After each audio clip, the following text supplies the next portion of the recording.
All right, it says we are live. Let me know if y'all can see and hear me and all that good stuff. We've got Scott in the house. We got Lynn Holt, Dirt Track.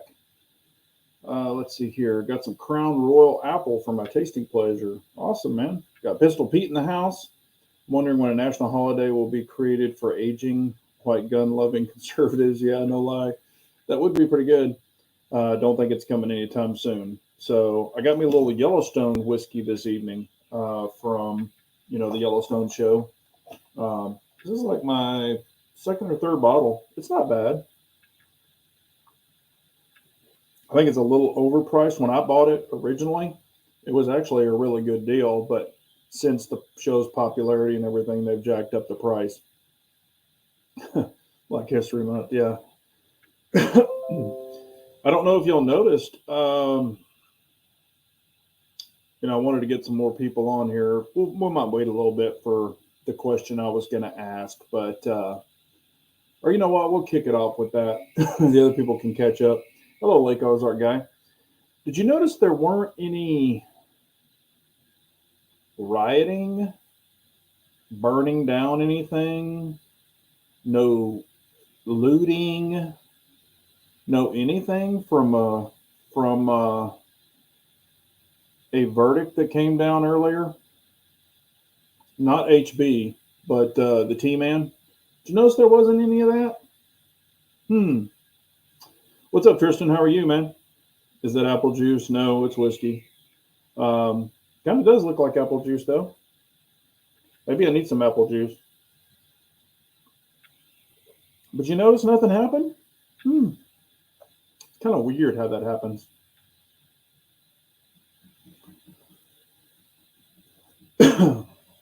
Disability Pride Month. Yeah. Oh, man. Yeah, Pistol Pete. Okay, he's on a roll this evening. All right, Pistol Pete. We get it. We get it. But I did want to talk about. I've got some new products being sent in by some companies. Pistol Pete.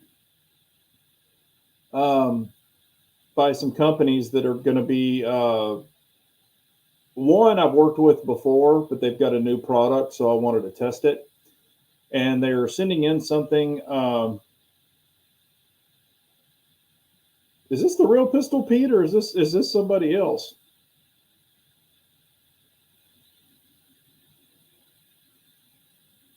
Has my chat been hacked or something?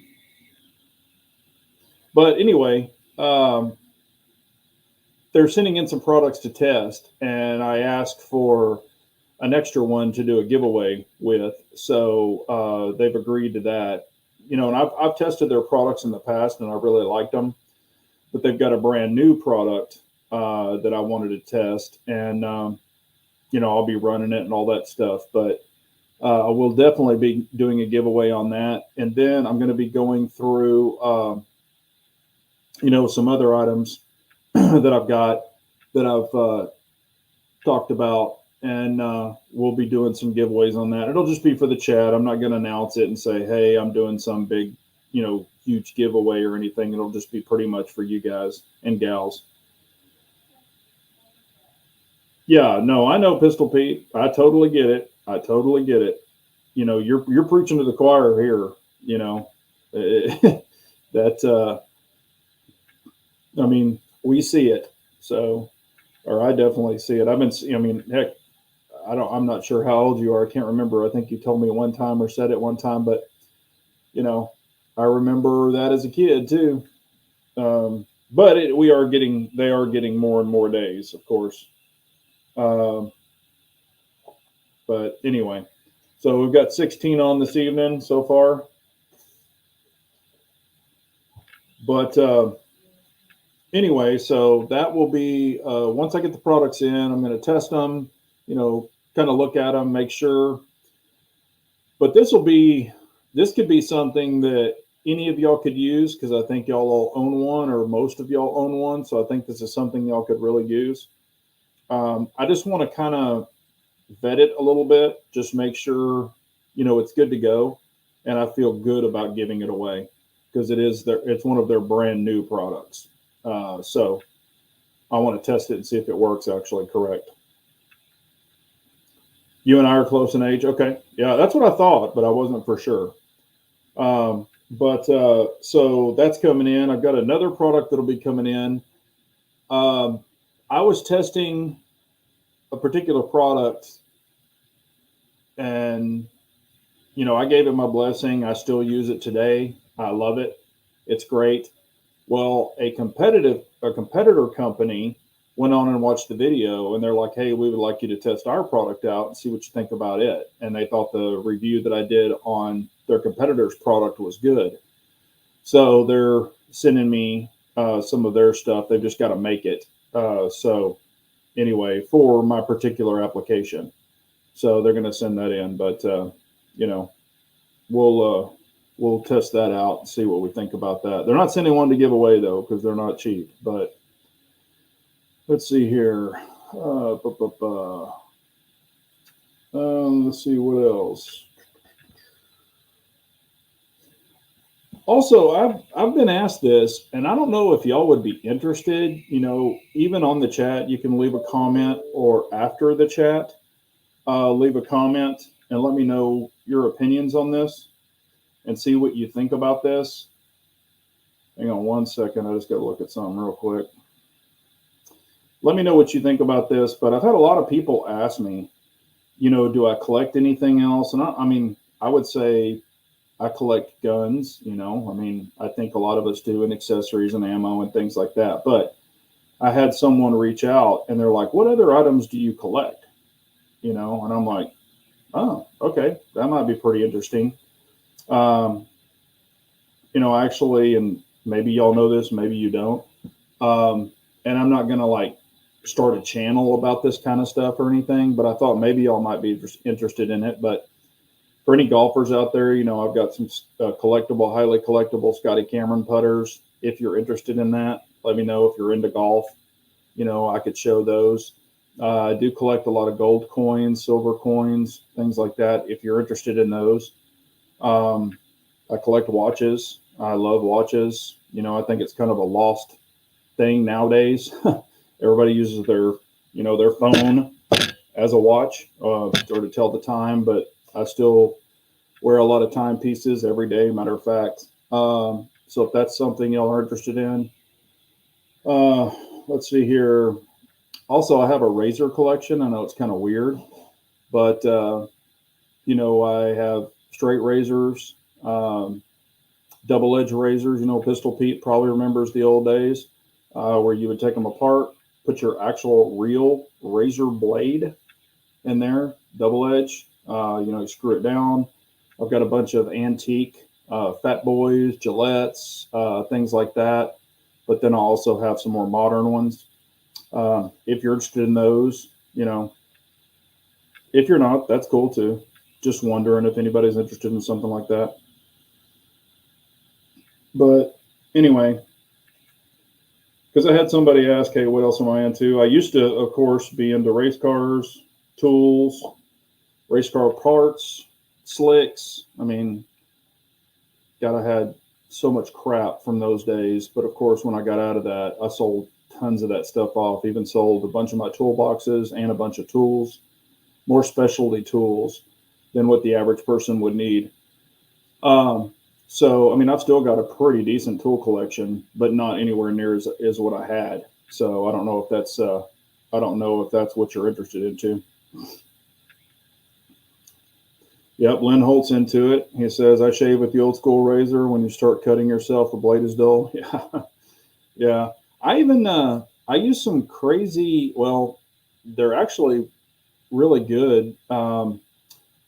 I really have a lot, and I bought them a long, long time ago. I bought like 2 cases of them because I like them so much.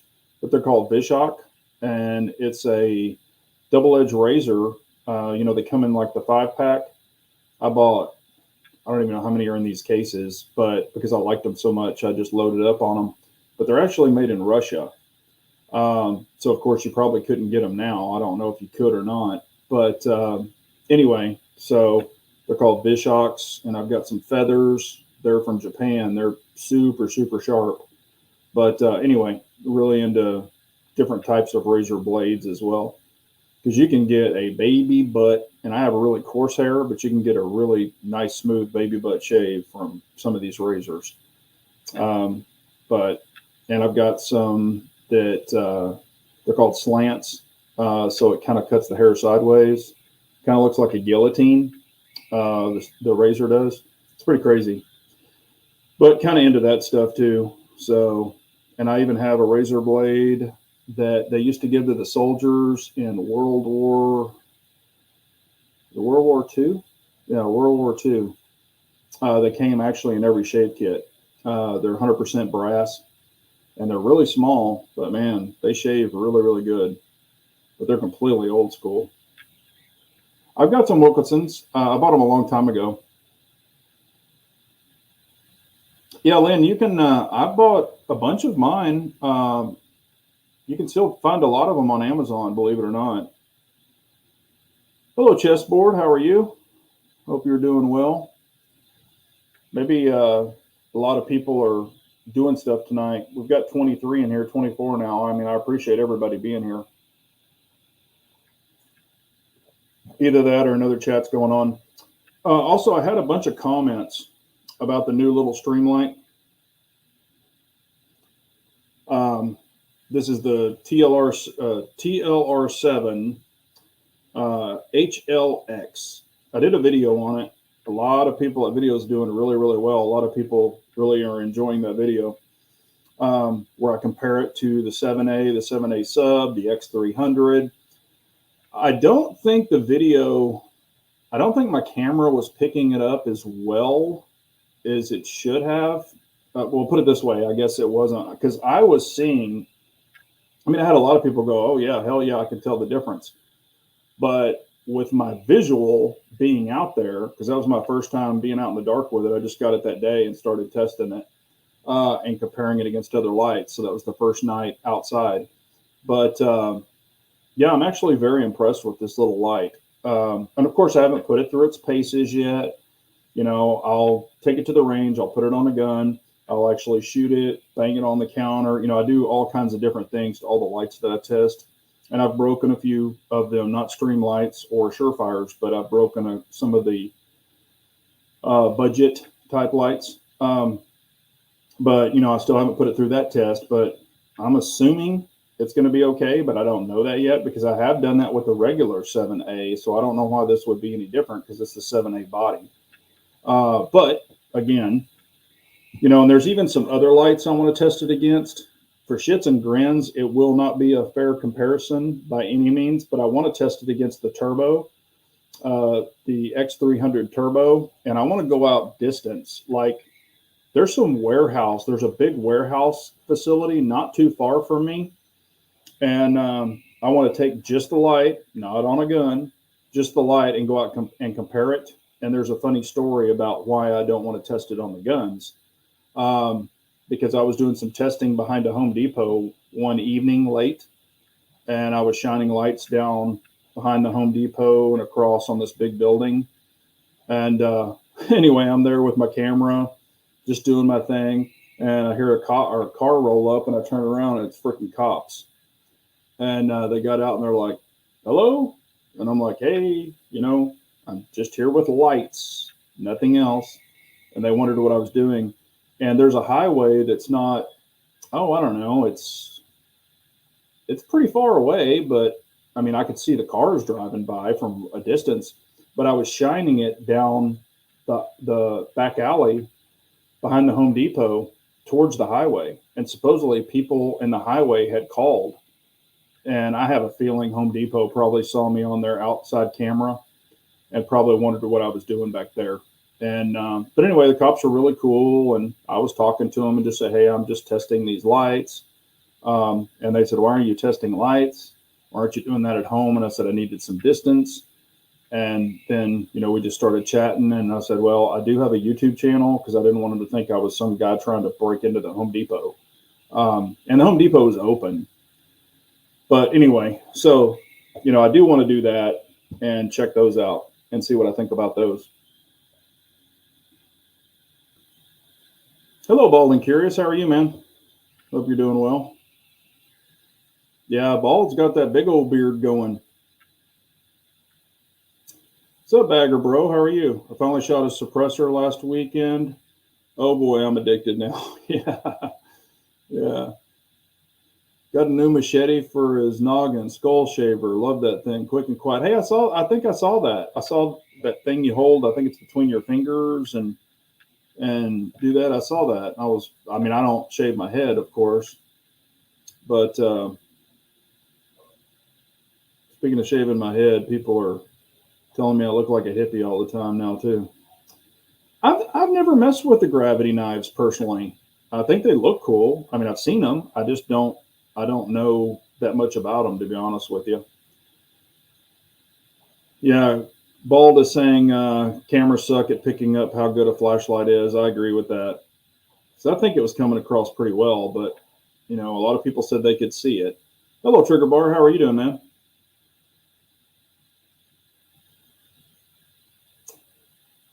Let's see here. Tennessee. I guess he's moving to Tennessee.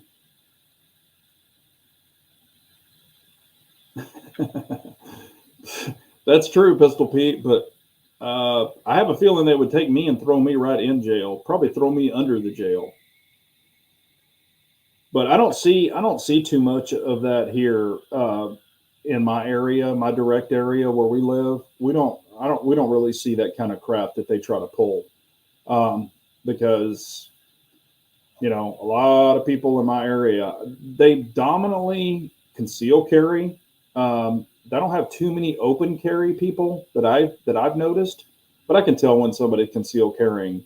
Um, you know, I mean, you know what to look for. I think y'all could probably pick out a lot of people, and y'all are probably good at it. I don't ever go up and go, "Hey, what are you carrying?" I don't do any of that, but I can pretty much carry or tell when somebody's carrying.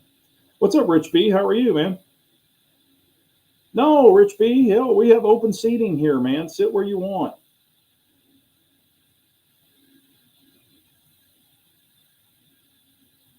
Oh, I didn't know about that.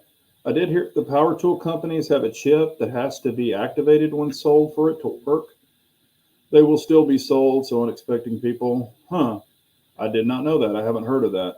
I wonder if there's already a hack that's, some of these people have found a way to bypass that or something. Yeah, you're not the first person to tell me that, Brian. I have a lot of people tell me, man, I didn't even know you were having a chat. I'm not, or they unsubscribe me, or I'm subscribed, but I don't get any notification. I've heard that quite a bit, Brian. So that's Commie Tube up to their crap again. So, Only Curious says they don't lock up Ryobi. I've never.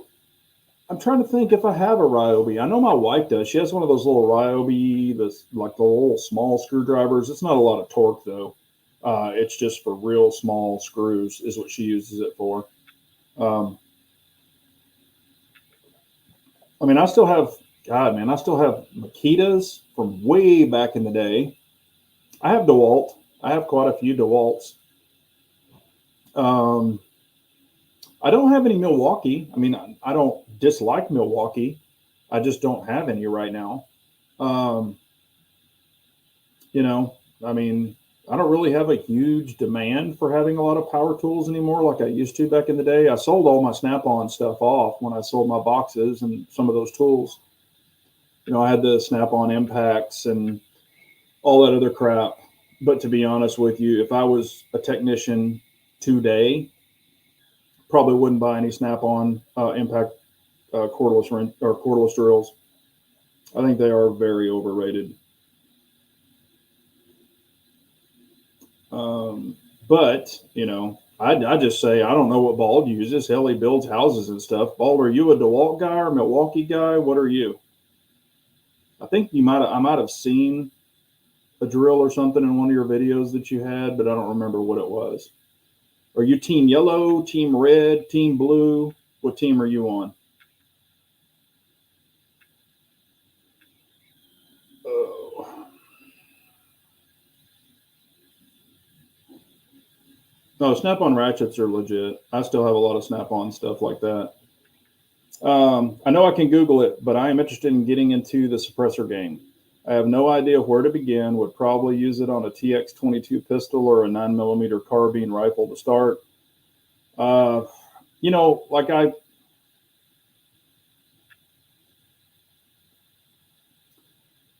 mean, the ones that I really enjoy, like I've said before, is a 22 suppressor and a 7.62 or a 30 cal can. Those are my two favorite. But if you want to shoot like 9mm and 45 and all these other stuff, I think Omega makes it's called an Omega 46 can or something. I don't do a lot of regular pistol shooting or subgun shooting, so I don't know about that. I mean, like 9mm subgun. So I really don't know about that. I'd probably be the wrong person to ask. I know Trigger Bar has a lot of them too that he enjoys. So you might check out his channel. Go to Trigger Bar Philosopher. He's got a bunch of different cans. But you got to remember, when you get the one that'll go for a 9mm and 45 and all these other things, it's kind of like, they're kind of a jack of all trades but a master of none. They don't really it's not their specialty, so to say. So you kind of get what you get. That's kind of the way I would look at it personally. But it's whatever you're thinking. But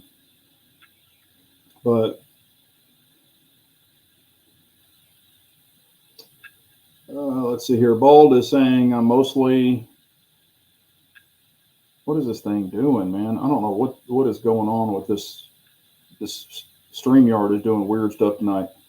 I'm mostly DeWalt, but that's only because I'm invested in batteries. Starting to pick up some Milwaukee as well. There you go. Yeah, you are paying for the name like Snap-on. That's true. Scott says he runs Milwaukee for his power tools. Yeah, I mean, I've got some specialty wrenches, ratchets. I've got Snap-on. I've got Blue Point. I've got Mac. I've got Proto, which a lot of people haven't heard of. They were very unique back in the day. Also have, and they don't even make these anymore, but they were super nice back in the day. And this version was made in America. All of them were. But it was the Craftsman Professional. So it's their professional line. They're smooth, polished. I've even taken apart the ratchets, and the gear set and the O-ring, lock ring, snap ring is exactly the same amount of teeth as Snap-on, the same backlash, everything. I mean, I can check them and they're verbatim. I mean, they're like identical. And they were like half the price or quarter of the price. So I bought a bunch of those back in the day too. So I still have a ton of the Snap-on, or excuse me, the Craftsman Professional. But they quit making those like a long ass time ago. As a matter of fact, somebody told me they're like really highly sought after. I don't know if that's true or not. But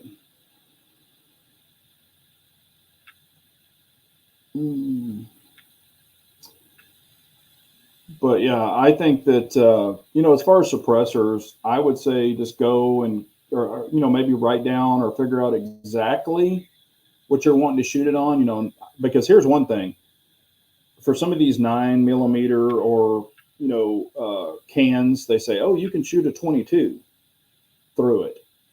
But here's the thing: 22, especially if you're shooting lead 22, lead is splattering out into that suppressor. And if it builds up a lot in there, you could have a baffle strike with that shit. So I don't run any 22s through any of my big can. I will not and do not do that. I get a 22 specific can where I'll shoot 22, 5.7, 17 HMR out of it. If you get a 22 can, make sure it is rated for more than just 22 LR. I would highly recommend that. Not just a specific 22 can. So that would be my opinion on that one.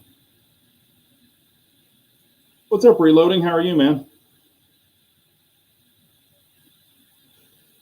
Yeah, Harbor Freight. I mean, man, they sell a ton of those tools. Back in the day, I used to buy, it wasn't Harbor Freight. What was it? It was another company. Maybe it was Harbor Freight. No, Northern Tool. That's what it was, Northern Tool. I used to buy some wrenches at Northern Tool to where I could heat them and make specialty wrenches. And even some of the cheaper Craftsman, like not the professional line, but the cheaper line, where I could grind them to make them thinner on the box end wrenches. I would grind them to make them thinner, and then I would bend them with a torch, heat them up and bend them so I can make specialty tools.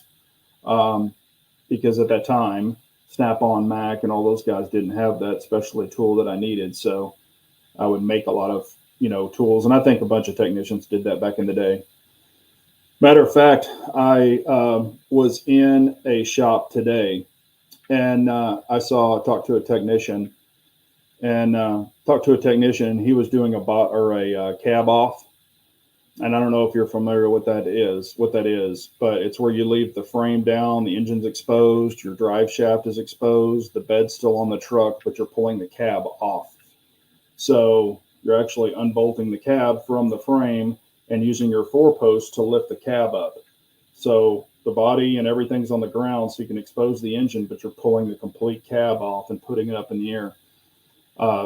Back in the day, that was a complete pain in the ass because of the way the wiring harnesses were and all that shit. Now it's much easier, or easier than it was. It's still not easy. But man, I was watching him do a cab, or he had done a cab off, and I was just like, holy crap. I was talking to him for a bit, and I've known him. We weren't like friends, but I've known him. And I was just like, oh boy, you got your cab off. And he was like, yeah. And I was like, man, I do not miss that shit. That was not fun. Let's see. Rusty Taylor's in the house. All right. Lynn is saying Wilson Combat has been turning their vendors loose, 20% off in stock. I picked up a SFX 9L, a 5-inch. The darn thing is hard to find or holster for quickly. It's railed and optic ready. So yeah, I've seen those before. They're nice. They're nice. Yeah, what a lot of vendors have done is they've actually pulled the the MAP pricing off. Sons of Liberty did it a little while back, but they pulled the MAP pricing off because a lot of dealers have so much stock, and a lot of that stock is guaranteed. So, meaning like if it doesn't sell, within a certain amount of agreed upon time, they'll take it back, and they don't want to take it back. So they'll basically pull off the MAP set pricing and let the dealer sell it for what they want to, just to move the inventory out the door, so they don't have to get it returned back. And because when the vendor returns that back, the vendor pays shipping back, and they have to credit the vendor. So, and it's not just in guns, it's in a lot of products right now. So they would rather let them sell it and maybe take a little bit of a loss. And I mean, I know some places that are selling stuff for actually cost. If it's a high volume product, or if it's a sitting product and they've had it, for quite a while, they're dumping it. I mean, as far as like even some of the vehicles in the car market right now, such as Hellcats, Demons, Chargers, things like that. Some of the last year models with the last of the V8, there's a lot of dealers that still have some, and man, they're dumping the prices on them. So if you want an original real V8 Hellcat, or Scat Pack or something like that, now is definitely the time to buy it. I mean, interest rates suck, but the discounts you can get on them are pretty damn good if you're in an area that has a lot of them. Some areas don't have a lot of them right now, but I've got some dealers that have quite a few of them. Yep, that's what's happening, Pistol Pete. That's why they're doing that. I agree with that.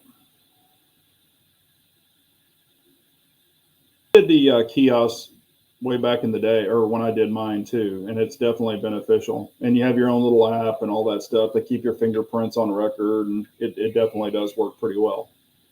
Big believer in the Soundsreco kiosk. Yeah, I can imagine for you, Bald, too. That would suck right now. I will say this, and I got the numbers in today, and it kind of blew me away because I was like, what? But I got the numbers in today on truck sales, and I was like, holy crap. Let's see here. last month, just last month. Now this is trucks, SUVs, Jeeps, anything that they consider a truck, not so much a unibody, but if it's considered a truck. So this is Bronco, Jeep, trucks, this is Dodge, Ford, Chevy, all of them, heavy duties, 1500s. There were 297, 361 trucks that were sold just last month. So that is huge. Now that does also include fleets. Like so if a big company bought like 300 trucks or whatever, that does take that in consideration too. But almost 300,000 trucks / SUVs just last month. That's pretty huge. Matter of fact, that's the best sales since December of 2022. That's the best truck sale month since December of 2022. So let's see here. I've noticed a bunch of car manufacturers have canceled either battery manufacturing or complete EV cars. Think it's swinging back towards gas engines. I would agree with that. Or they're going to go to the hybrid to where, basically dual fuel. I know some of the manufacturers have thought about the EV or were going to do only EV. Now they are kind of scrapping or cutting that back, and they're going to go hybrid or gas, like what you were saying. But I think they're going to go the hybrid route so that way they can get a little bit of the EV kickback. And it helps with, that's kind of another thing. I mean, if you really want to get into the car business, that's another thing. I've seen these little tiny cars that 4 people could fit in. I'm talking really 2 adults in the front and really 2 kids in the back. Okay. But they'll put a little bitty seat belt in the very middle of the back seat. So you got the 2 regular seat belts, and then you got the little, funky seat belt that's probably like this wide. And they do that because they get the cafe discount for having a 5th seat belt in a car.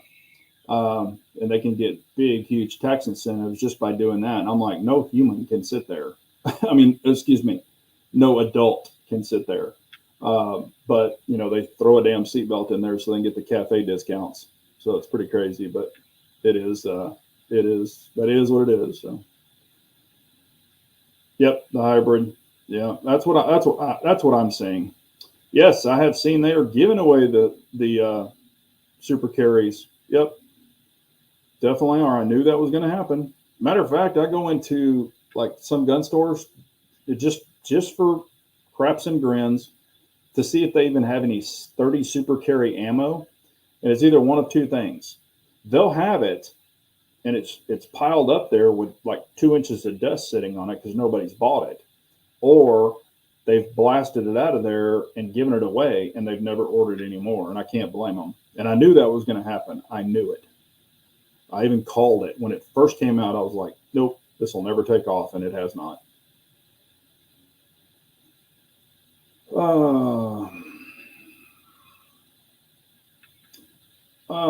Why do some people set them up in a trust when they purchase them?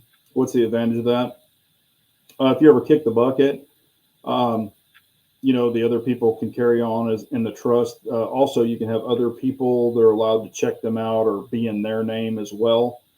Like I could do a trust for me, my kid, my wife, and as long as they're on the trust and they've been fingerprinted and all that, they have access and can legally have access to that suppressor. Like if I gave it to, say I had a brother, if I gave it to my brother, but I'm not with him, he has an NFA item in his hand and he's not listed on the trust. So, that can become an issue. So you can just choose what you want to do. And of course they can go over all that with you. I'm not a lawyer. I don't claim to be, so that's not legal advice, but there it is.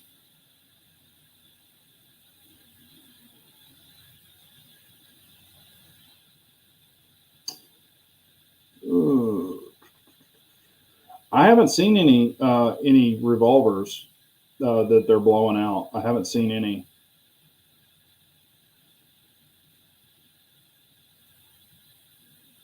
There you go.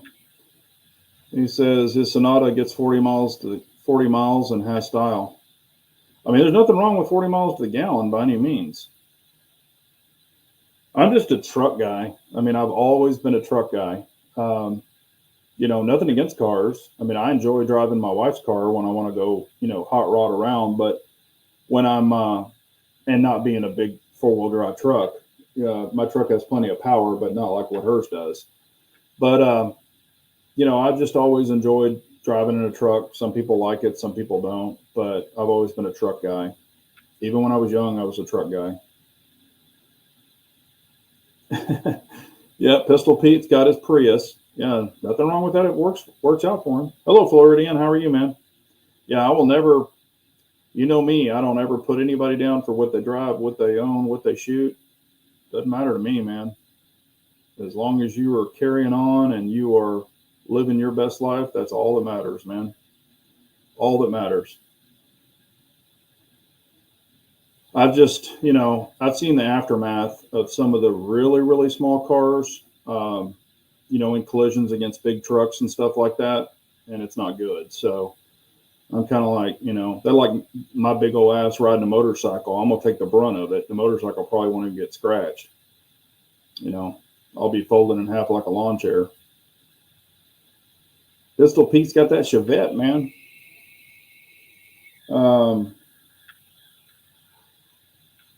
But yeah, y'all let me know if y'all are interested in seeing any of those other items I collect. I think sometimes I'm like, man, I need to get rid of a whole bunch of this stuff. But,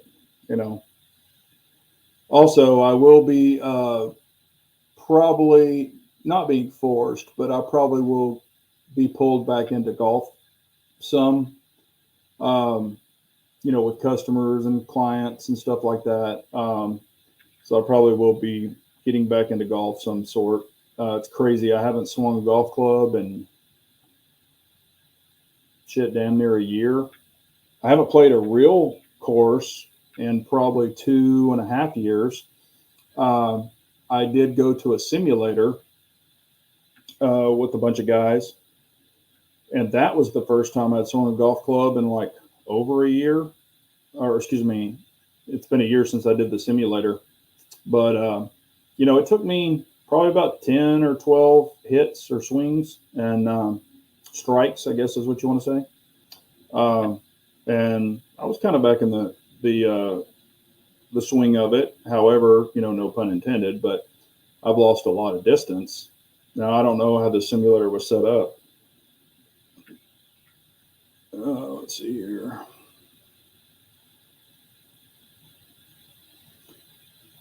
I don't know. I bet an EV could sink. They're freaking heavy. They're very heavy. Well, depending on the size of them, but yeah. With that battery pack, they are not light. So I don't know. Let's see here. Three-wheel man, how are you, sir? Drive a hybrid or full EV, more disposable funds for pupils and the tools to feed them. I get it, man. I get it. I think I'd rather, Pistol Pete, I think you ought to trade in that Chevette and get you a Gremlin. The Gremlins were the shit, man. Back in the day, get you a Gremlin. Pistol Pete, you and everybody did. You and everybody. I used to have my dealer's license when Obama did the Cash for Clunkers. I bought all the clunkers for cash. I probably bought 10 or 12 cars during all that crap. Because like I said, I used to have a dealer's license and I used to fix them up and resell them, fix them the correct way. But yeah, I bought some cherries too. Golly, I bought some like little old lady one owners, with like 30,000 miles on them. They weren't clunkers. They were actually super nice cars. I was real impressed with some of them. One of them I bought had had freaking plastic on the seats, like the little plastic clear seat covers. Never been smoked in, never been eaten in, never been drank in. or coffee. They could drink water, but no stains, no nothing, no smell. Um, and that thing had 30,000 miles on it. I was like, holy crap! I paid like nothing for that car. Oh yeah, Brian, I've seen them on fire before. Yep, and you can't put that fire out. Yep, that's true. It's like a damn tire fire. You just let them burn.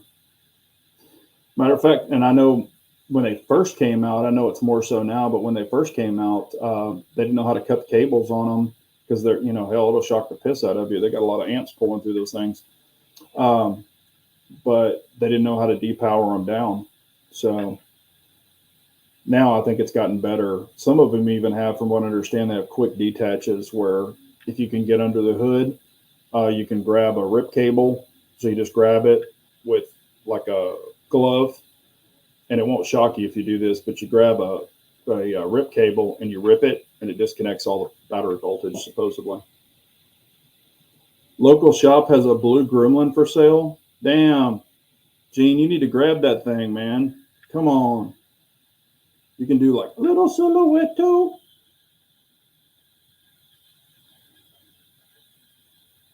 Corvair. My dad had a Corvair.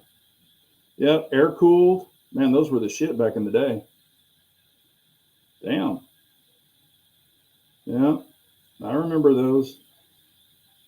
Yeah, they were actually cool little cars. Didn't they have the Corvair Spider? I think that was like their tricked out version. Didn't they have a Corvair Spider? If anybody remembers, because like I said, it's been 1,000 years, but I thought I saw a Corvair Spider one time, and I was pretty impressed with that little car. It was all tricked out.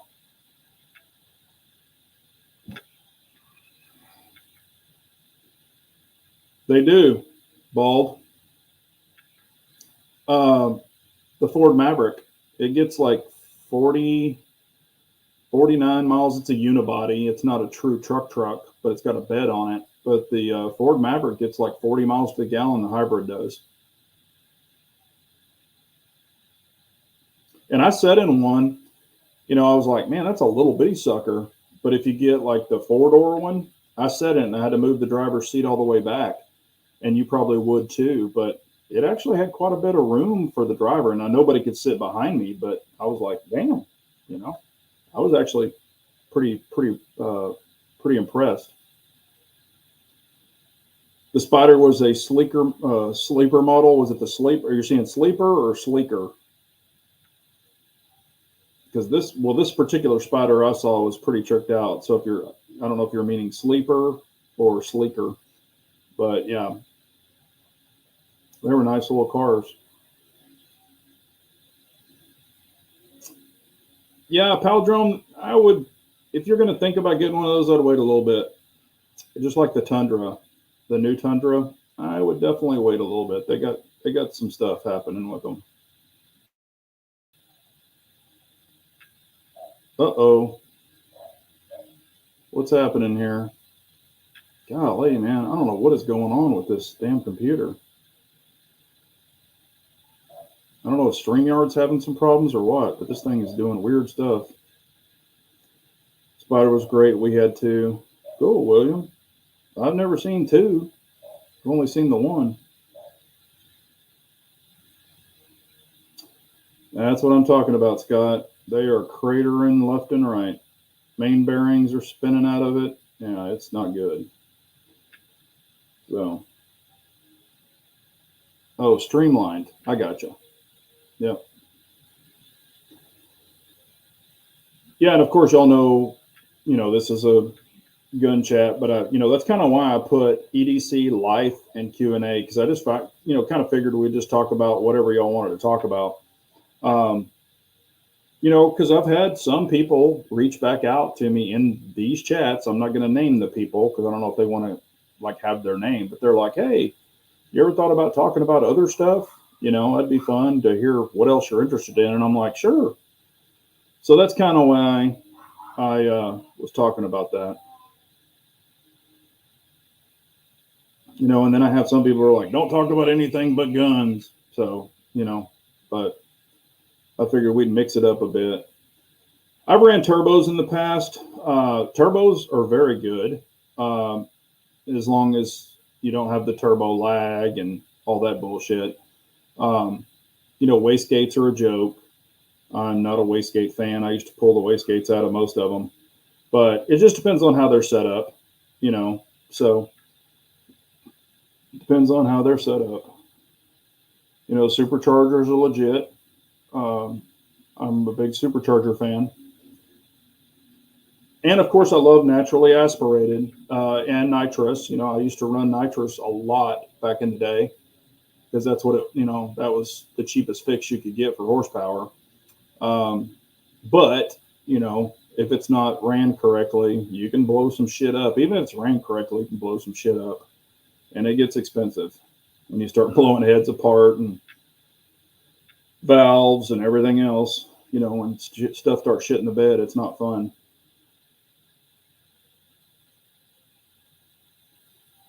What?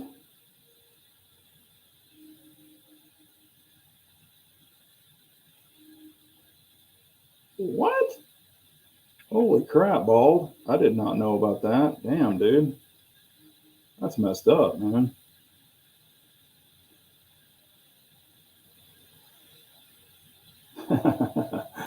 Yeah, Rolls Royce. Yeah. Yeah, attorneys will bleed you dry. They will bleed you dry.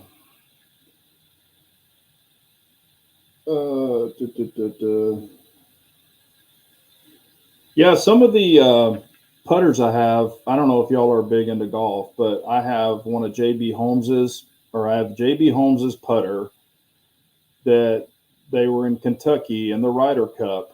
I have the Ryder Cup head cover, this one off. It's a pure 100% carbon steel putter, Scotty Cameron. Super, super soft putter. And during the Ryder Cup, he got a nosebleed and he bled on the head cover and he didn't wipe it off.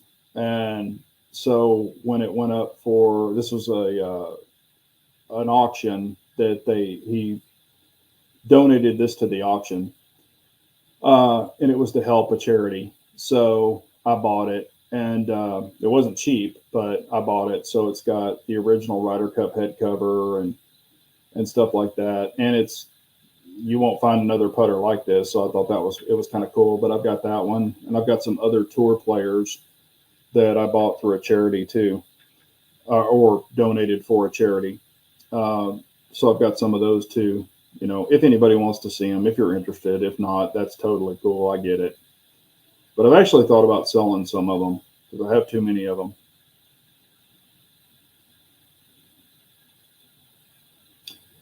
I agree, Rich B. Seems like everybody and their brothers getting into dot manufacturing now. How in the world is there a big enough market to support all these companies that are popping up? Here's what I'll say to that, Rich. Here's my answer. There are a ton of options out there, and there's a bunch of different options. Some are really good, some are, okay, some suck. However, I'm testing a dot now, and I've ran 100, I think it's 100 or 100. I'll have to look at the book, but it's either 100 or 125 rounds through it. It's a very inexpensive dot, but I tell you what, the features, the turrets, everything about it, I'm actually super impressed. I don't want to say the name yet because I still have to do another test on it. But I mean, I've banged it around, I've banged on it, I've done different things to see if it would lose its zero. It hasn't yet. Not saying it won't, but the price on this thing is like unbelievable. And I'm actually very impressed with it. I'm really liking it. I don't want to tell you what gun it's on because I've got the video coming out, but you might want to stay tuned for this one because if it proves out, I've got some of the shooting footage. I've got to shoot more of it, and then I'll add that to that. But I'm actually, so far, I haven't done longevity testing on it, but so far I'm actually very impressed. And the price is under $200.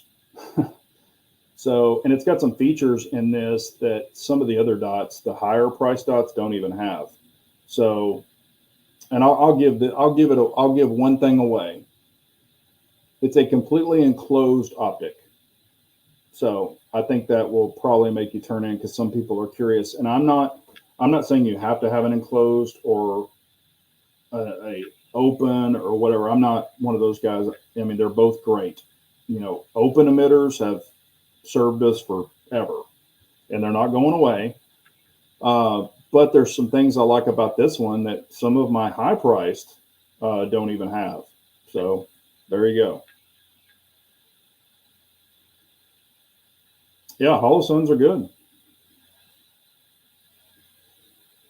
Let's see here. And what I was going to say on that, Rich, is the more these companies come out and they come out with different features and different, this and different that and different that, all they're doing is pushing other companies to do something different or better or lower their pricing. It's just giving us more options. So, and y'all might kind of look at it as I do. I've got some guns that, like these are my go to work. I don't really like that term, but these are my hard use dots. And then, I just have some others that I use at the range and they're fine for range use. But, so far this one, I'm thinking it could be used for both. And it's $200 or under $200. Well, I think it's on sale now, but, or they had a sale on it not too long ago, but, so far I'm pretty impressed with it. No, they won't, Scott. No, Aimpoint will not. They won't. Nope. Nope, nope, nope. And if you think about it, Scott, we are not Aimpoint's customers. We are not. They are law enforcement, military. That is their bread and butter. We are specks on their radar. Civilians are. So, there you go. Nothing fancy. There you go. Let's see here. I tested the crap out of that Nightwind sent me, and I'm impressed. Going to drop video soon. Cool, man. Zaleski Optics has completely impressed me. I get a lot of budget dots to test, and they are the best so far. Yeah, this is a brand, and I have one of those Zaleskis. I've got the Oak. It's that big square one, kind of like the Holosun Comp. And I haven't done a video on it yet, but I've tested the shit out of it. Y'all have already seen it in a video. It's on a specific gun, and y'all have all seen it if you watch the video.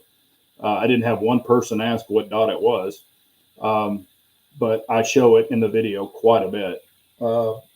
And I even rack off of it and all that other stuff in that video, or use it to rack the gun. And but there's some things I kind of don't like about them, and I'll talk about it in the video, or this particular one. But like I was going to say on this other one, I'm pretty impressed. I mean, so far, knock on wood. This isn't wood, but knock on stainless steel. I'm actually pretty impressed with it so far. Now, granted, could it shit the bed in a week or two? Yeah, it could. But so far, with what I'm done to it, I'm really surprised it hasn't shut down. I think it would have already done it if it was going to do it. I'm still testing some other stuff. Like this is the night. Y'all have probably seen this. The little night core light. I'm also testing this. I've been playing with it quite a bit. And there's some good and some bad in this. So... but I'm always trying to keep it fair and honest, and these are my opinions only.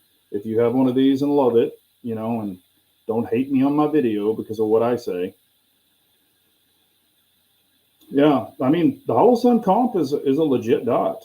It's a very legit dot. I think it's a great option. If you want a really big window, it's hard to beat that price on that. I know Ball just got one. He likes it. I've known guys that have been running them for quite a while. They all really like them. I haven't heard of any negative stuff on them yet. Lynn Holt said, I recently shot an RMR Acro P2 and the Holosun 5079. The RMR, meh. The Acro, sorry, not impressed. The Holosun, outstanding. That's cool. That's very cool. The only thing I will say, I wish the Acro P2 You know, I've had that thing since day one. The Acro P2, I wish it had a larger window, but the thing that I will give it its credit on is it's bulletproof. I mean, that thing is freaking, or my particular sample of one so far has been bulletproof. I mean, I have banged on it. I have banged it on the table at the range. I've banged it on the wall at the range. Um, I mean, but of course, Aimpoint, you know, makes pretty good stuff. I'm not saying that, you know, you can't have these one off or two off things where the lens blows out or the gasket fails. You know, anything can happen. But so far, it's been very, very, you know, very, very quality for me. Just wish it had a bigger window. Taylor Brown said, "How's the Lynx Defense clutch reviews coming?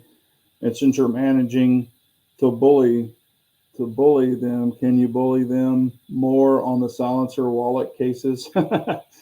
um, yes, the clutches are actually doing very well.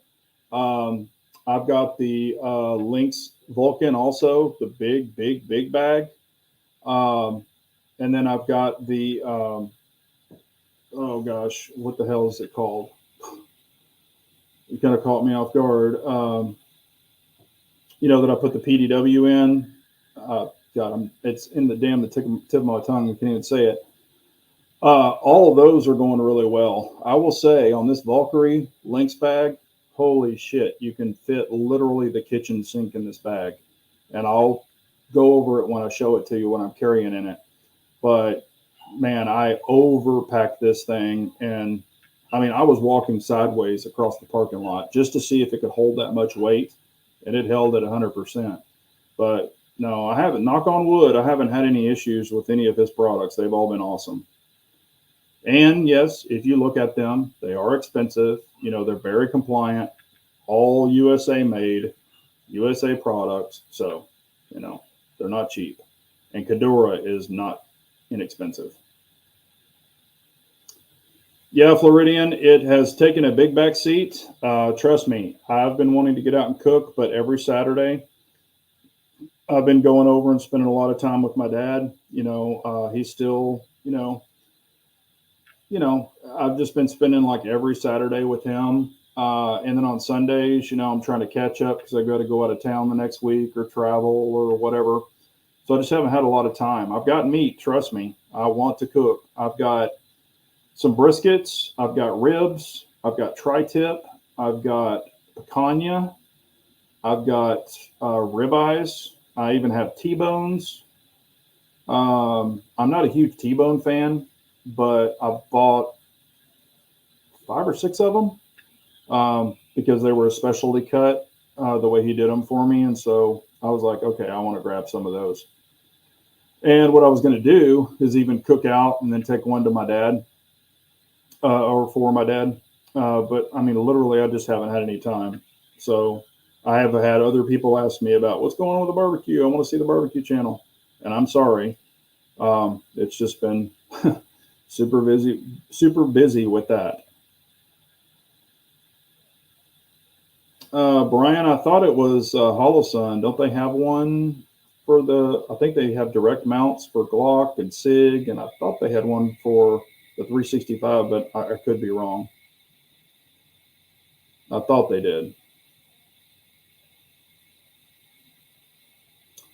Yeah, Holosun is legit. I don't know if y'all know this, but I have like 15 or 16 Holosuns. I have tons of 507Cs, the original ones where you got to put the battery in the bottom, and they all work. They all work perfectly. I have not had one Holosun, not one, glitch out on me. Hello, Norwood. I don't know if I said that, but I just saw your comment. I want to say hello. But yeah, I actually have the 507Cs, and if y'all are interested, I was going through them and looking at them because I had been, moving dots around and everything, and I'm probably going to be giving one of them away. It will be a used one, still works perfectly, but I'm probably just going to be giving one of y'all, whoever, we'll come up with a little contest or something, like guess a number or something. I'll write a number down and y'all guess between one and however many. There's 30 people on the chat. We'll do something like guess between 1 and 30, and y'all can start screaming out some numbers, and then I'll open up the number, and whoever called that number or is closest to it, might win it. We might do something like that. Because I went through and I have 4 of them right now. Now I've got other guns I can move them to, but I think I've got 4 of them in Ziploc bags with the hardware and everything right now that aren't on guns. So I got to figure everything out, and I'll probably give one of them away. But it will be used. It's a used one, but still.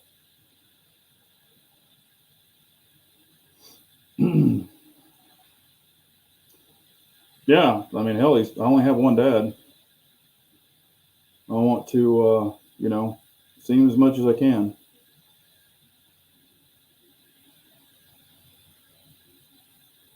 Let's see here. Are you still testing the clutches with the Concord and range bag models? Also, you mentioned them being pricey. The clutch seems to be cheaper than others on the market compared to Magpul and Savior. Yeah, you can get 4 or 5 of the clutches for like $100, and that's a good deal. And they're very nice. I mean, I don't know if you saw the thing I put up on the community tab, but that's Staccato P with the comp, with an X300, with the magwell, with the SRO in the holster.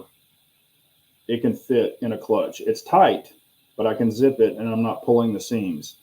So, because I was concerned about, the like a lot of the tricked out comp guns and all that stuff not fitting in those well. But, Lynx took those into account because I mentioned it to him. I'm like, hey, dude, I've got some big old guns and they need to be pretty girthy.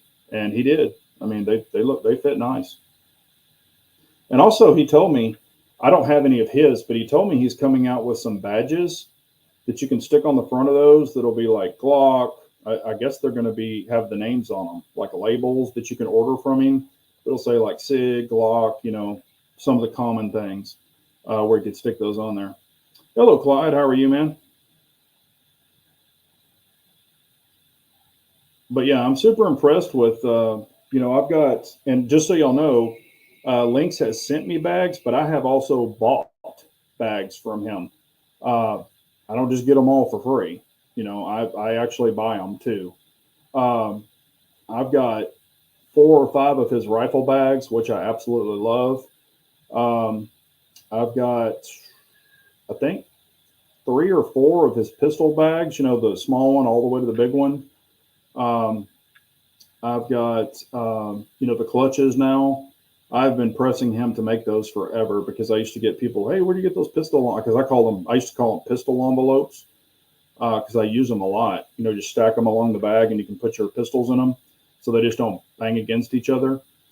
I don't care that my pistols bang against each other. That's not what I care about. But when I'm walking with them, you can hear them dang, dang, dang, dang. They're just banging into each other, and it was just loud as shit. It sounded like I was carrying a bag of marbles. And with those envelopes, it protects them, but then it also makes them a hell of a lot quieter when you're walking around with your bag. But I have not had a squib in my 22. Not yet. I never have, Pistol Pete. Yep, congrats, Reloading. That's awesome, man.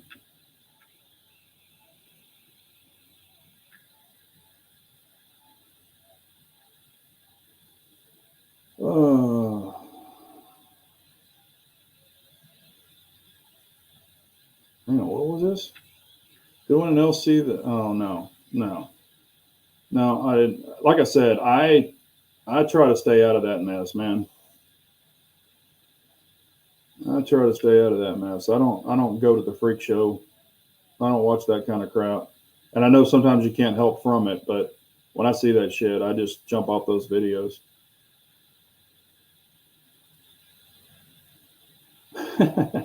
Welcome to my world, Rich B. I went through all my magazines today and I was shocked how many I have that I no longer own the gun that matches them. Now, what do I do with all of them? Well, I'm glad you brought that up because I have magazines that if you live in a free state, I'm going to be giving away some magazines too to guns that I do not own. Matter of fact, Trigger Bar is going to get one of them. So I'm going to be sending him one of them, because he's my buddy. But I'm going to be giving away some mags as well. But you know, to get these mags, you have to live in a free state. I'm not going to send it to, you know, somewhere where I'll get busted. It has to be a free state with not a PO box if possible.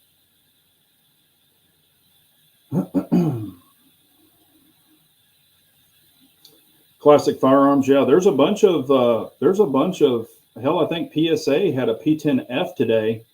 Yeah, they did the P10F. I think it was no, it wasn't PSA. It was Primary Arms.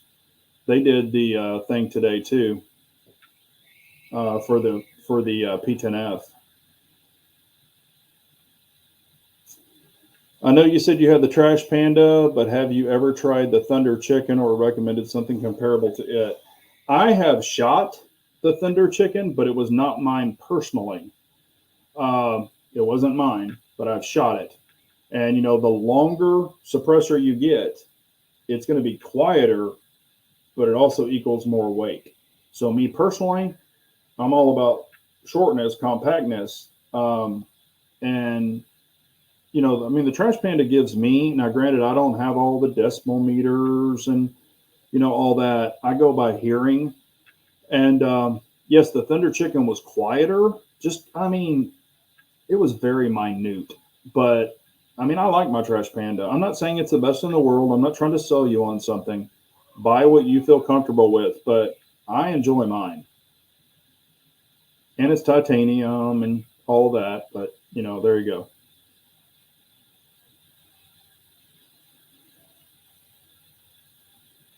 They say it is, Bald. They say it is. Um, you know, I just don't want to be. I don't want to be hung up. I had a buddy that sent some to somewhere like that. I won't say the state. I don't know. Like I said, I just don't want to get hung up in that.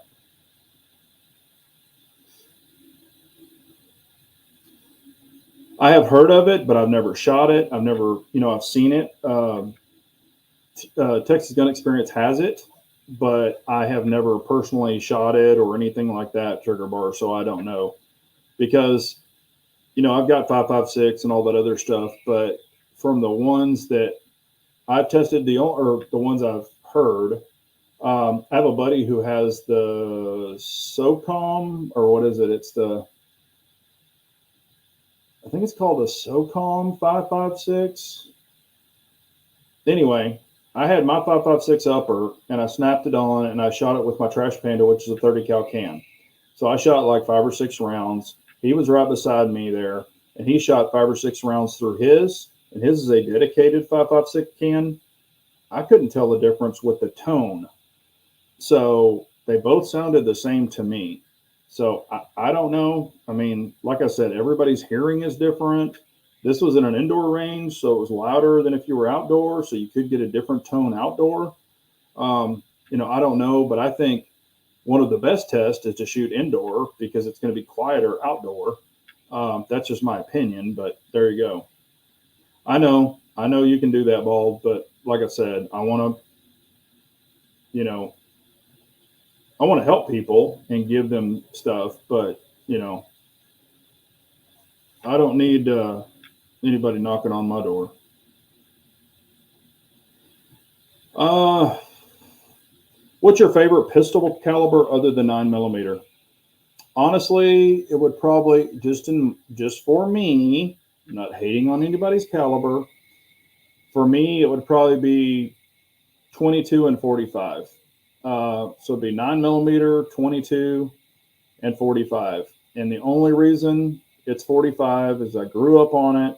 It's very sentimental to me. I think it's still a very good round. I have tons of it. I mean, literally tons of it. I'm not talking like 1,000 rounds. I have tons of it. Because if you know anything about me, or if you followed me for a while, when I get into a caliber, I don't just buy 100 rounds. When I'm invested in a caliber, I have a lot of it. So, um, you know, like I said, 45 just holds a special place in my heart. I've shot it a lot. I love it. So Probably 22 and 45. I mean, that's also another thing. I still have 10 millimeter ammo, and I don't even own a 10 millimeter anymore. I have 7.62 by 39 ammo. I don't even own a 7.62 by 39 anymore. I have 40 caliber ammo. I don't even own a 40 anymore. So, you know, that's the thing. But I look at it this way: I'm not going to just give it away or whatever, because there might be a time that we all need it. So, a bartering tool. And if something ever happens to mine or whatever, I have that ammo too. Let's see here. Are you getting your wife to shoot the 5.7 for Father's Day? That's usually the only time I can get my wife out. Yeah. Here's the thing. I've got to go see my dad on Father's Day, and then of course my kid's going to come probably see me on Father's Day. So it's like, I would love to just go and shoot and just relax.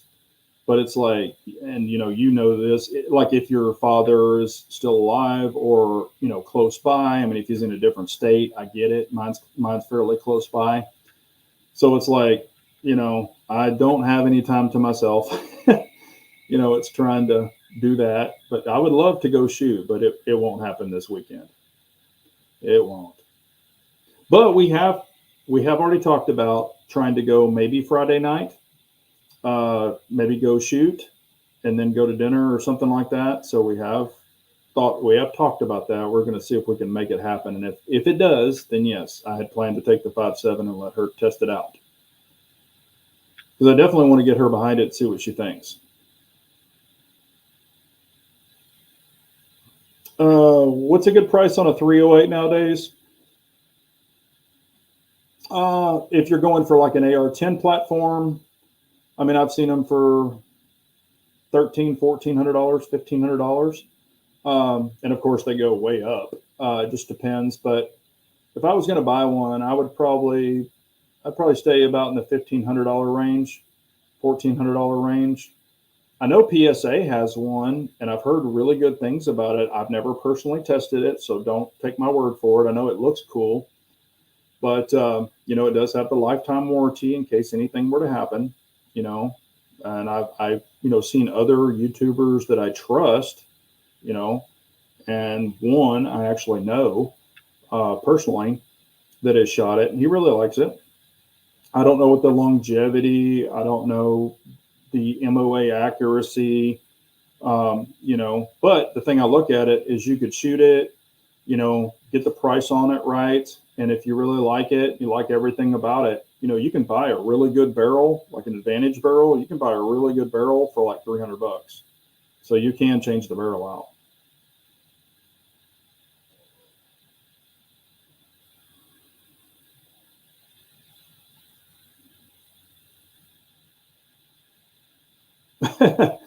Bald just wants to stay home.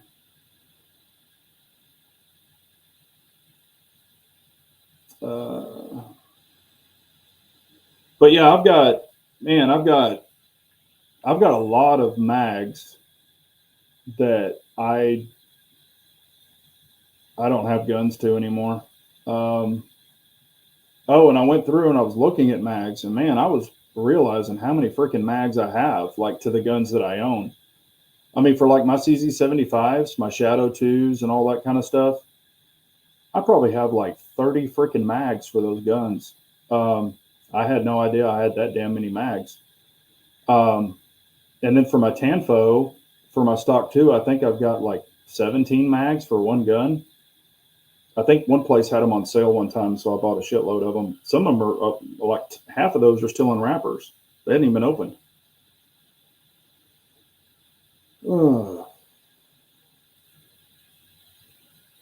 Oh, sorry, my question should have mentioned ammo. Price of 308 ball ammo. I have seen it for, God, what did I see that for? I saw some, and I don't like 150 grain. I saw some 150 grain for $12.99. But I'm not a big 150 grain. Now, just going out and popping pigs, yeah, it's fine. But if you're wanting like really, really good accuracy, I do prefer like the 168 grain personally, but you're going to spend a lot more money for that. but just for plain old ball ammo, you know, I've seen it for like 12, 13 bucks a box for cheap ammo. Um, so it's not horrible, but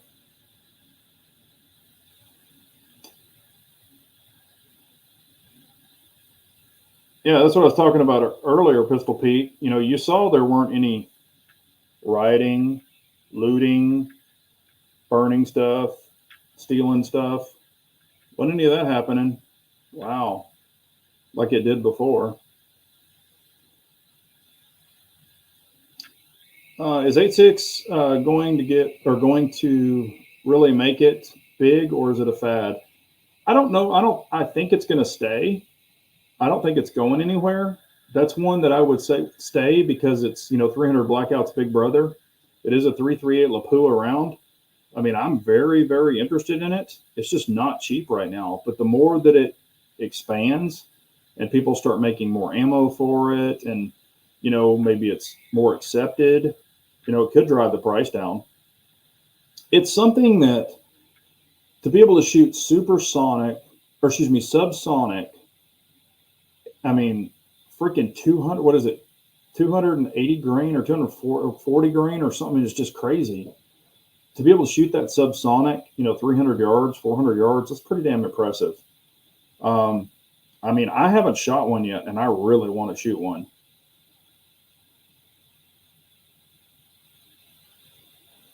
Rich B, I have yes, I actually have shot it. Y'all know my buddy. Why am I drawing a blank? Threat Cadre. He shoots a lot of their ammo because he's on their green team, and he's let me try it. It's a weird grain. It's like 125 or something. It's not normal 124. It's like 125 or something, and it's like a little. I think it's a open tip or hollow point. It's kind of weird, but it's training ammo. But it was very accurate for me. No feeding issues and stuff like that. I think they're trying to make it more like a trainable carry ammo. With the correct powder and everything, where it's not light loaded and stuff like that. I mean, I thought it shot fine. I think I put 3 or 4 mags of it through a gun. It was his gun. Matter of fact, when I was testing that Zev with the Ramjet, that's what I was shooting, and it was the staccato ammo. I thought it was fine. I don't know what the pricing is, though. I don't know that. Oh, thanks, Armsman. Yeah, if y'all need a great holster, there's Armsman on here, and y'all can use my code. And I don't make anything on it, but BJGG10 will save you 10% off any of the holsters and free shipping if you want to use it. He makes great stuff. I have shot the 308 version, Taylor. It wasn't mine, but I have shot the 308 version. Lance has the 308 version fix, and he had what was on it? Oh, he had the cherry bomb on it, but he didn't have the suppressor. I had my 30 or my Trash Panda. I put it on the cherry bomb because it came with the cherry bomb on it. I shot it. Thought it was fine. It's pretty damn light. So if you're recoil sensitive, you might be like, oh, it's a little stout. It wasn't any punch. It didn't hurt, anything like that. But, it does have a little more recoil than the 6.5 or than a normal 6.5. I have not shot the 6.5 fix, so I don't know about it. But one thing I liked about the 308 versus the 6.5 is it has a shorter barrel on the 308. The 6.5 has a longer barrel. And if you're trying to keep it compact for hunting and things like that, that could come into play for you. It would be your choice there. And this is another thing I personally like about 308. You can find the ammo anywhere. We've talked about that before. But what I like about it is it doesn't wear out the barrel. The 308, you'll never hardly ever wear out a 308 barrel like you will a 6.5 barrel. So that's another reason I personally go with 308. Just in my opinion, I would probably never wear out either one of them, but just knowing that I can shoot it more and more and more and more over the years and not wear it out is a good thing for me. Oh, well, there you go. Reloading from the hot pot saying he sees some 8.6 brass at the shop more and more. So that's a good sign for it. Yeah, and Harry got the 8.6. Yeah, I think he mentioned it on the chat last week, and he's got the 8.6. He's got the limited edition Q 8.6. He bought one, and man, I'm really wanting to shoot that. He got it with the suppressor and the SBR, and I would really love to shoot that thing.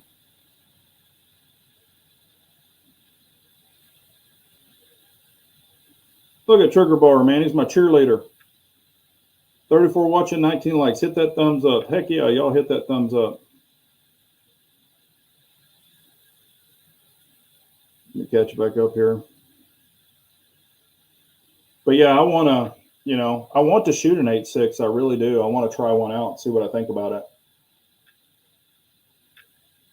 My only concern is I would shoot it and probably fall in love with it, and then I would want one, and then I'd be like, damn. And those rounds are, I think they're like $2 or $2.50 a round. And it's like, woo, Now granted, I wouldn't go out and just mag dump that thing, but you know what I mean? When I invest in a caliber, I get quite a few. Oh, and don't forget about lock grips. You'll need some grips.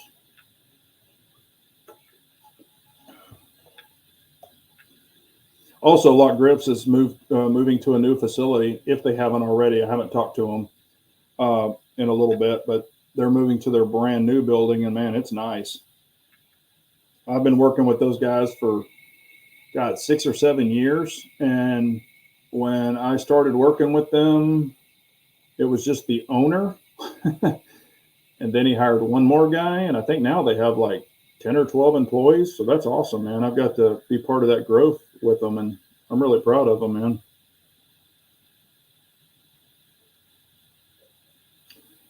Let's see here. Clyde is saying, oh, did you say what the carry was this week? No, actually, I didn't. It is my, believe it or not, Glock 19X. So that might shock a few, but it is the Glock 19X. That is what I've been carrying in an Armsman holster. So that is what I've been carrying this week. So, and with the new gig, dressing up quite a bit more than I was before. So, but so far, it's working out the way I'm doing it. But no, I didn't, Clyde. So thanks for reminding me.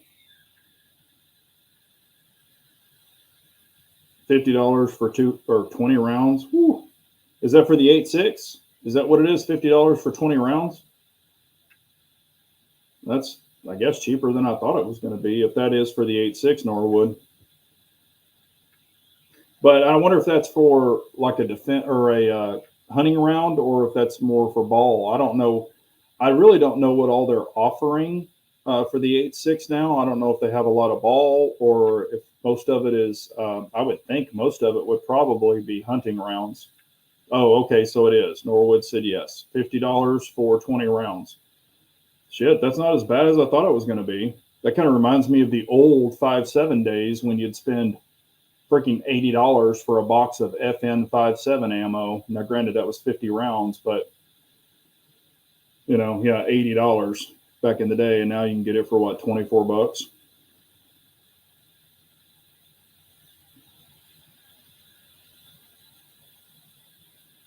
Well, that's what's happening, Rich B. That's just like Brian said earlier. He's subscribed to me. He's got his alerts on, but YouTube's not notifying him. So that's just what's going on with me right now, and probably Threat. So yeah, that's a commie tube for you. 280 grain. Yeah, that's what it was. I think I said 240, but I guess 280 grain. Well, it says 300 blackout ain't cheap either. I have to get reloading dies. Yeah, I've got I loaded up on 300 blackout way back when. I bought cases of that crap. It was the 125 grain.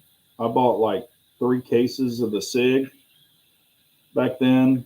And I've got a bunch of the VMAX, 300 blackout VMAX. I've got some TAP. I've got, I've got quite a bit of 300 blackout. I've got a lot of 308 too. But on the 308, I do have a lot of the 150 for pig, for slaughtering pigs. But then I have a lot of the 168. What is it? The match, Sierra match, because that my 308's really, really like that.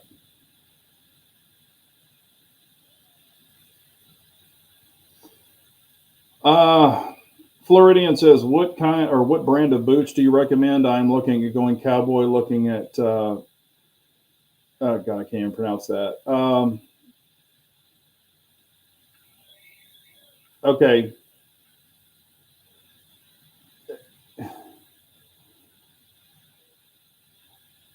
I have tried those. I tried them on, and to me, I'm just being honest. Y'all know I'm honest.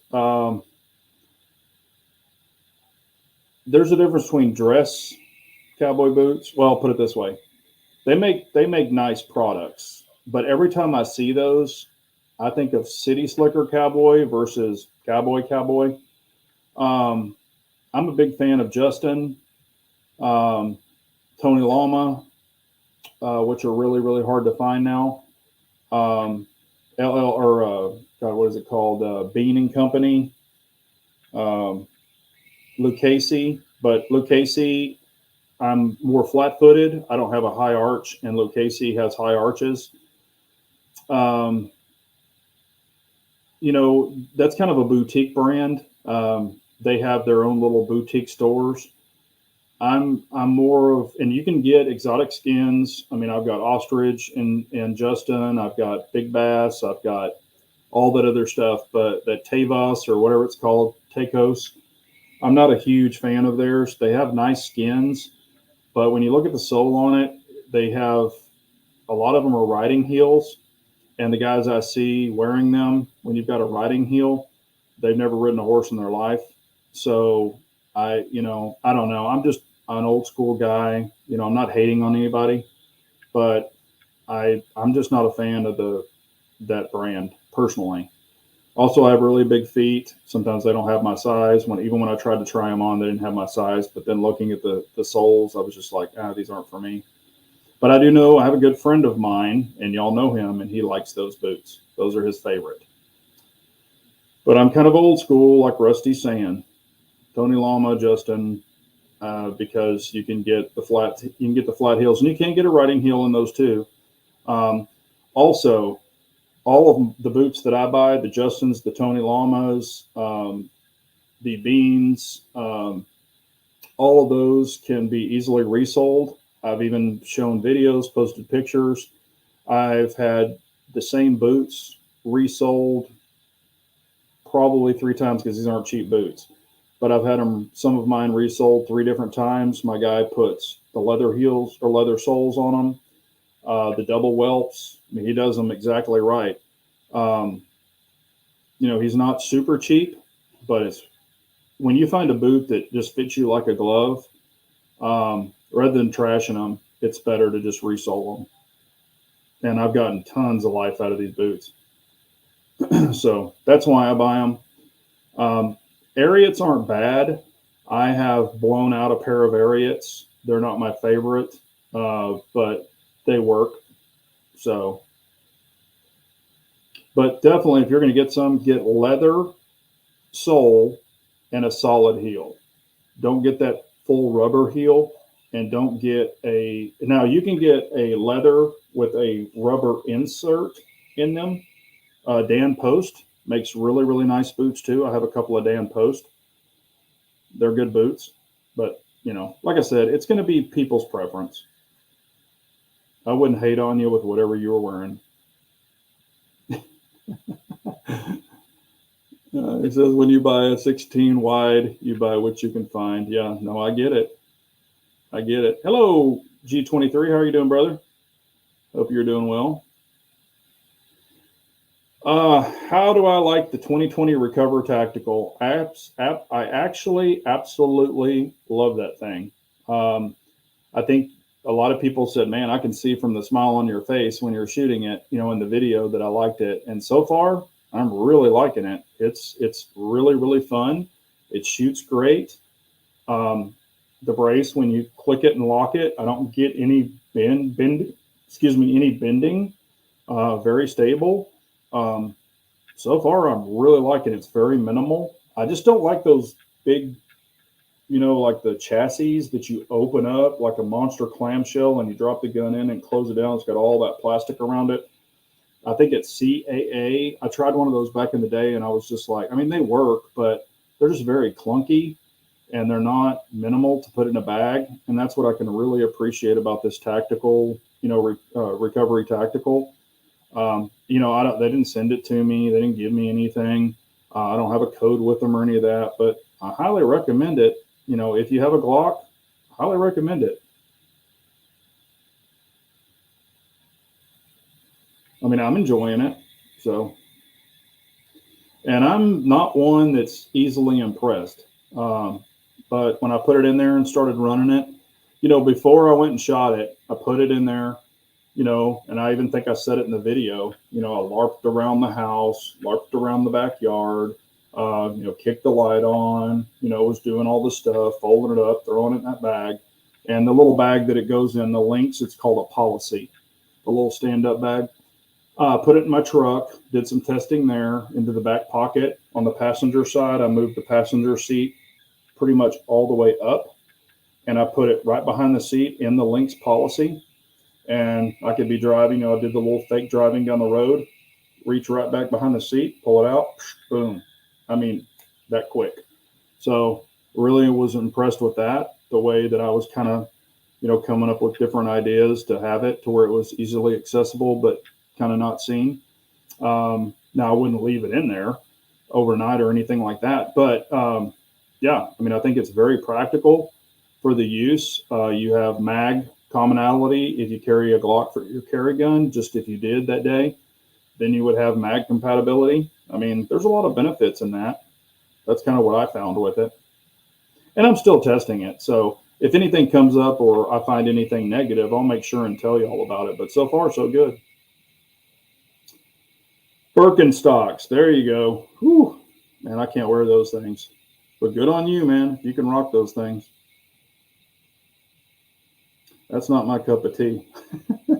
So, all right. Well, we're at 8:32. Hello, AR Patriot. So we went a little 32 minutes over. But if y'all have any comments really quickly, we'll stay on for another 5 or 6 minutes. If y'all have any quick questions or anything like that you want to throw out here that maybe you need an answer to. If not, definitely leave your comments after the chat, and I'll be sure to answer you back if you need a question or want to comment or something on a question you have. That's cool. Also, I did want to say one more thing. On this new Streamlight, the HLX, okay, I really like the light so far. I haven't done extreme testing like I said earlier. But here's the thing on this. You're getting 1,000 lumens out of this little bitty light, and you're getting 22,000 candela out of this little bitty light. But here's the thing. In order to get that, you have to use the rechargeable battery that comes with it. Okay, charge it up. That's where you get the 1,000 lumens, 22,000 candela. But the thing about this is it is dual fuel, meaning you can use the rechargeable battery. If it went dead, like during a testing session or whatever, they say it gives you an average of 30 minutes constant on at the 1,000 lumens and the 22,000 candela. Now, granted, is that going to drop a little bit within that 30 minutes? Probably. But if you run a regular CR123, that means dual fuel. You can run the rechargeable or the standard CR123. With a standard CR123, you're only going to get 500 lumens. So I just wanted to make sure. And if y'all saw, I put the link where you could click it, go in and read all the specs. But I had a bunch of people, kind of asking me about that. And I'm like, I put the specs in there for you. I don't really like the box opening where you open up the box and you read everything. I think people, if you show them the specs, they can be smart enough to go over and check it out themselves. And it says every bit of that in the specs. But I just wanted to make sure people knew, because I had some people say, oh, I can just put a CR123 in there and get 1,000 lumens. And I'm like, no, you can't. Look at the specs. No, you can't. Look at the specs. So I just wanted to say that out loud for any of the normal people that come in here hey, I'm going to get that. And I know it's dual fuel. The cool thing about this is also like the regular TLR7, when you mount it on your gun, you unscrew from the front to drop a battery in it. So you don't have to take it off like the TLR1 and the X300 Surefire to put the batteries in the back. You just put it right there in the front. So that's another thing I like about it. So if you were doing, a night class or something like that, you would have the option to either get some of the rechargeable batteries and keep them charged up. I think I've got 3 of them. It only came with 1, but I've got other ones. And they are the Streamlight ones. So they're the correct ones. And then I've had a lot of questions saying, can I take a regular TLR7 and put this head on it and get the exact same 1,000 lumens and 22,000 candela? No, you can't. So this one is wired and set up for this setup. Your TLR7 is not. So they do have the TLRX, the 7X, which takes the rechargeable, but supposedly, and this is an RM2 head, which I have the RM2 rifle light or the longer one. So I can take that head off and put it on a 7X and it'll work for a little bit, but it's not the longevity that this one is. So just be aware of that. Oh, sweet. He said, I got my motor going on my 89 Vet. Is it a stock motor, 350, or what? Did you put something else in it? What's in it? LS? Did you swap it?